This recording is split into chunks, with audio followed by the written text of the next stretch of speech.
I'm already annoyed and we haven't even started this case. What's up, everybody? Welcome to my channel. I am Pam Ready. Welcome to another South African true crime video.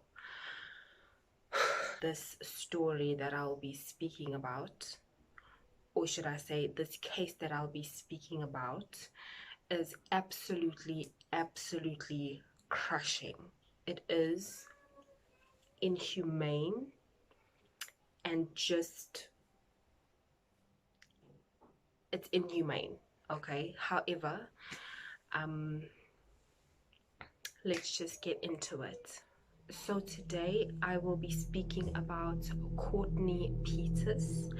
She was only 3 years old when she was raped and murdered, brutally raped and murdered. Courtney was born on the 4th of September 2013, and she was born to parents Juanita Pieters and Aaron Forey. Courtney also had 3 older siblings. She had 2 brothers and a sister. Courtney and her family lived on Pluto Street in Elsie's River, which is in Cape Town, if I'm not mistaken, the Western Cape. Juanita, Courtney's mom, described Courtney to be a very happy, energetic child, and she loved playing outside with her friends and with her siblings. And her mom used to affectionately call her Macy Pop. So her mom would say she'd call her Macy Pop and Courtney would burst out laughing. So it was a thing that they had between the two of them. Her mom also said that Courtney was not just a daughter to her, but they were actually best buddies. They were like best friends. So whenever everybody else was gone to work or gone to wherever they were going to, Courtney and Juanita would be at home just enjoying each other's company. Now, the family also had a tenant who lived on their property, and his name was Mortimer Saunders. Mortimer was a childhood friend to Aaron, Courtney's dad. Mortimer was considered to be part of the family, you know. I guess he was like an uncle to Courtney, and her dad, Courtney's dad, had known him for a long time. They were childhood friends. Mortimer also had 3 kids of his own. Mortimer worked at an international call center at the V&A waterfront, which is like a very fancy mall that's in Cape Town, and he was described to be soft-spoken, and he was also described to be somebody who would never hurt a fly. Just a side note for free, Mortimer's dad happened to be a pastor in the area in Elsie's River. Until one fateful, tragic day. On the 4th of May 2017, Courtney, who was just 3 years old, would go missing. At least that's what the parents thought. Little did they know that she was actually killed by Mortimer Saunders, the childhood friend to Courtney's dad. Okay. On the 4th of May 2017, Juanita and Aaron had left for work. Okay, so they'd left for work, and Juanita had left Courtney, 3-year-old Courtney, in the care of her 7-year-old brother. Well, at least her brother was 7 years old at that time. And Mortimer was also at home that day. He was not at work, so he was in the premises. Now, Courtney, being Courtney and being the little toddler and energetic child that she was, she decided that she just wanted to go chill out at Mortimer's room where he was renting. And Mortimer had said that he had gone to the bathroom, and about 10 to 15 minutes later, Courtney came by to visit him in his room. But Mortimer, I guess, was just not in the mood for Courtney that day, so he said, you know what, just go play outside, just go away from my room, or whatever the case was.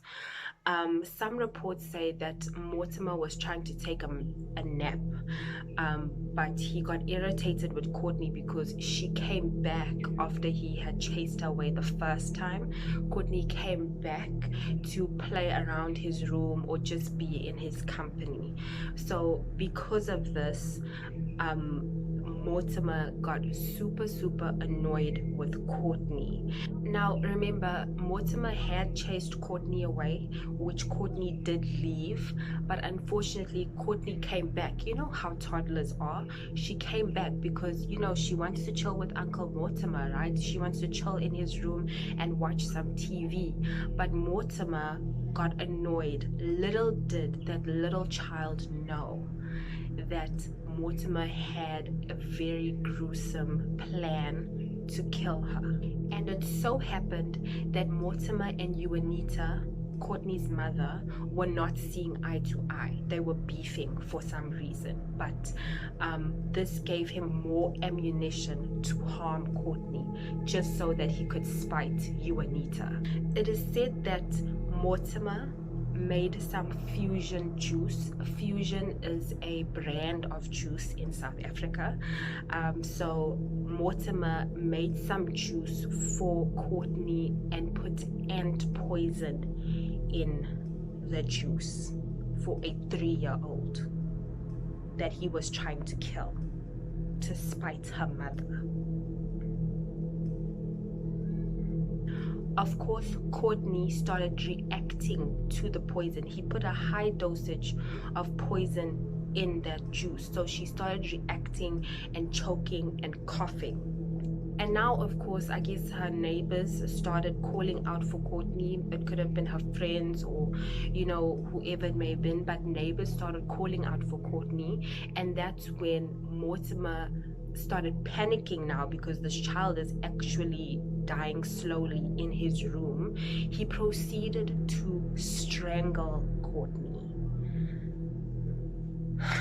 He strangled Courtney to also keep her quiet, as she had started screaming when she heard that the neighbors were looking for her. And Mortimer knew that she couldn't be found in that type of state in his room, so he silenced her by strangling her, by choking her, and eventually she died. And of course, once she had died, he took a towel and wrapped it around this precious baby's face.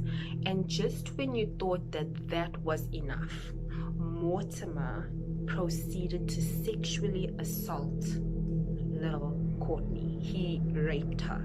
And in another report, it said that all of a sudden he got aroused. Is that not the sickest thing you will hear this week? I mean, every time I read on, you know, as to what happened to little Courtney, you just get more and more disgusted that there are actual people who would do this to 3-year-olds. She's a baby. Now, Courtney was now dead. She was strangled. She has been raped. And he decided to just stay there in his room for an hour. I'm not sure why. I assume maybe he wanted the neighbors to stop calling her or stop looking for her, or maybe come back later. I'm not sure. This is just my opinion, but for some reason he was in that room with Courtney's body for an hour. And remember, there is nobody at home. It's just Courtney's 7-year-old brother. So there's no other adults who would have come in, you know, whilst he was trying to kill Courtney, to interrupt him and save Courtney. Unfortunately, it's like no matter how you looked at the story, it was just always a dead end for this little precious child. And that's unfortunately not where it stopped for little Courtney. Mortimer proceeded to break all her bones. He broke all her bones just so that she could fit into a plastic shopping bag. And then he got a blanket from another room in the house, I guess, to cover her up so that he could go, you know, dump her somewhere, I guess. But this was a long, painful death for this 3-year-old for nothing, for absolutely nothing, all in the name of spiting you, Anita. I mean, you have got to be seriously deranged. You've got to be. Now comes the evening when Juanita has now come back from work and is looking for Courtney. Where's Courtney? Where did she go? And they had looked for Courtney. They had searched for Courtney. They had a search party and they were scouring the earth for Courtney for 9 days. And get this. Guess who was part of the search party? Mortimer Saunders. Mortimer was searching with the search party, with Juanita, with Aaron, Courtney's parents, trying to find this child, knowing full well that he had killed her, raped her, broken her bones, and was about to dump her somewhere. So he would speak to Juanita and say, oh, don't worry guys, you will find Courtney, and guess what, you will find her alive. So he kept their spirits alive, knowing full well that he killed their child. So on the evening that Juanita, on the 4th of May, when Juanita had come back from work and they were looking for Courtney, that's when Mortimer decided that, you know what, he's going to have to get that body outside of his room.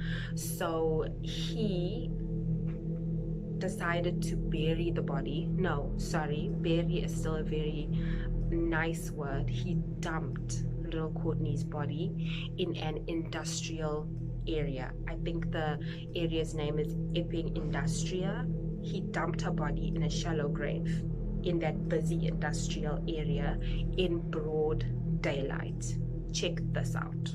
Saunders is carrying what appears to be a big plastic bag over his shoulder. We now know that that is Courtney Pieters' body inside the bag. He casually walks past workers and cars during a busy workday in the area.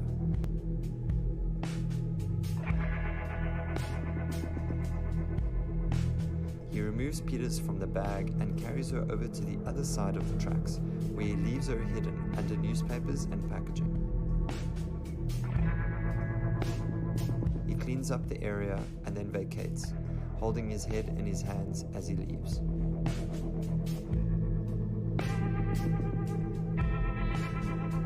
He will be sentenced in the High Court on Tuesday. As I had previously said, they had searched for Courtney for 9 days, with Mortimer being part of the search party, and he even went as far as steering them away from where he had buried little Courtney. Finally, they found little Courtney's body. Pamela Schultz, I do apologize if I mispronounce that, but Pamela was the one who spotted something in the distance. So she moved away from the search party. She had realized what she had found, and it was indeed little Courtney's body. And she said she had to just take a moment, you know, to just gather herself before she waved down the rest of the search party to come and also, you know, see what she had found. She was found on the 13th of May 2017.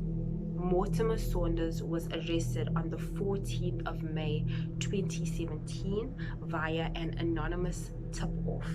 And also, thanks to the CCTV or the security cameras in that area, they were able to confirm that it was indeed Mortimer who dumped Courtney's body, because he was still wearing the same clothes as the suspect on the CCTV. Okay, now on to court. Mortimer has been arrested. Mortimer was charged for premeditated murder and rape. However, he pled not guilty to rape because he said he had only raped her after she was dead. So he admitted to necrophilia. However, dude, rape is rape. Whether she was alive or dead, it's still sick. Okay, she is a baby. Not to say it would have been right if she was an adult, no, but just looking at how he's saying things, you can tell he's got a mental issue. He has to have a mental issue. Juanita was granted immunity. She would have been charged for child neglect. However, the judge took into consideration that she had left her kids to go out and earn a living. It's not like she was out partying and stuff. And I think that she would have thought, you know, the kids would be fine because Mortimer was on the property. You know, if anything had to happen, Mortimer would take care of it since he was like family to them. Little did she know that Mortimer would be the exact danger she would fear for her child. And not only was Mortimer wrong for pleading not guilty for rape, but they found semen in little Courtney's body, so you're a liar. Mortimer also denied the fact that the murder was premeditated. However, the judge argued that the extent in which he went to kill this child, it had to be premeditated.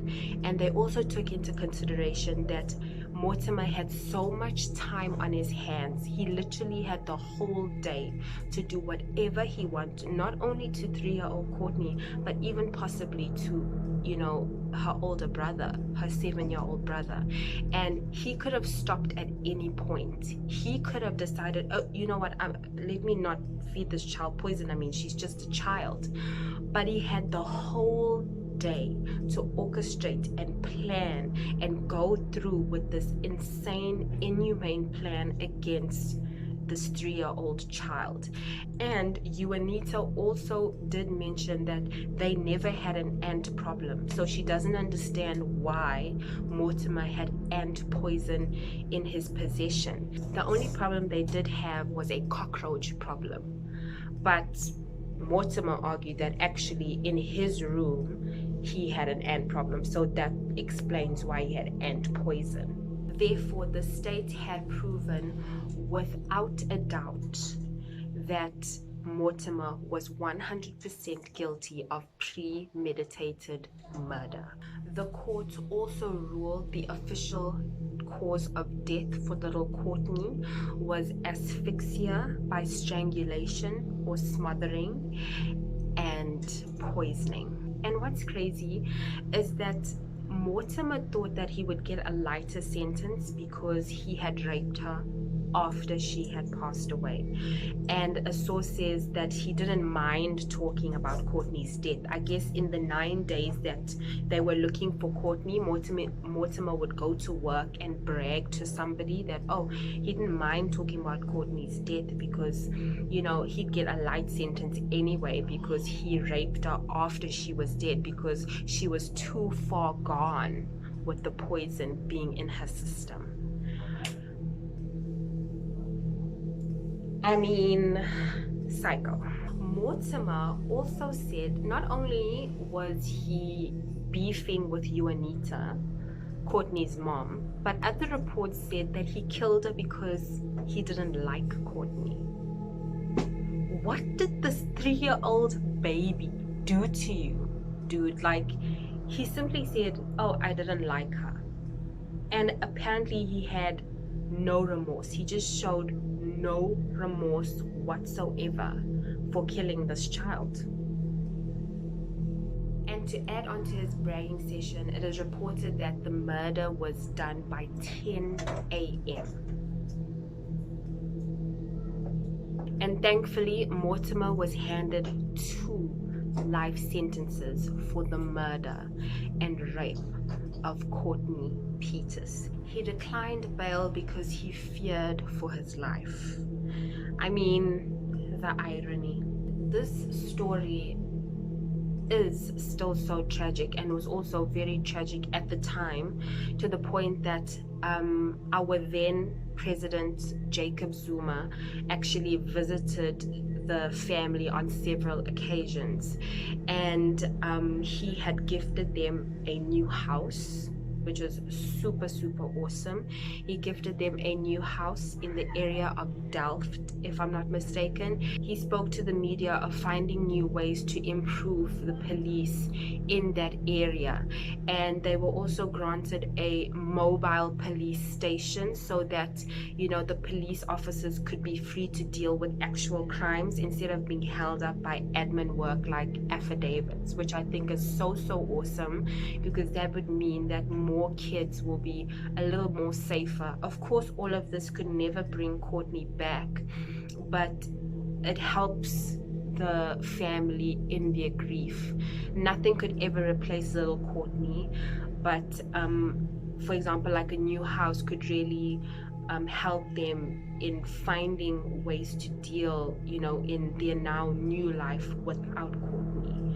So it's still super sad, but I think that was very nice of the president to be there for them, not just by words but in the flesh. Like, he visited them and spoke with them and mourned with them, which I think is as comforting in a time where you would just lose your 3-year-old in that manner.